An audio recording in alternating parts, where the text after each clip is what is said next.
বাপরে বাপ, টানা 4 ঘন্টা হয়ে গেল পড়ছি। দেখি ফোনটা একটু। যা বাবা।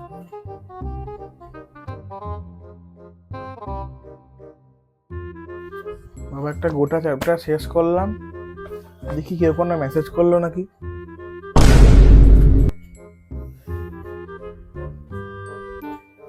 হায় ভগবান, যখনই ফোনটা ধরছি তখনই কেন মা আসছে? এতক্ষণ ধরে পড়ছিলাম, মা তো একবারও আসেনি। এই ফোনের সাথে না সত্যি মার একটা কানেকশন আছে মনে হয়।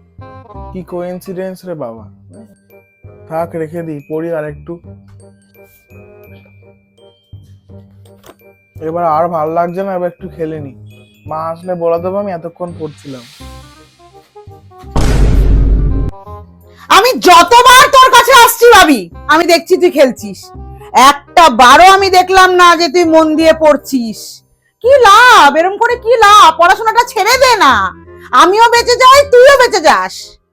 আর মা বিশ্বাস করো, আমি মন দিয়েই পড়ছিলাম। আমি যখনই ফোনটা ধরছি তখনই তুমি চলে আসছো। হ্যাঁ, এটাই ঠিক বলেছিস, তুই পড়ছিস তখন আমি আসছি না, তখন তো আমি ঘুমাচ্ছি। আর তুই ফোনটা ধরলেই আমার ঘুম ভেঙে যাচ্ছে, আমি চলে আসছি।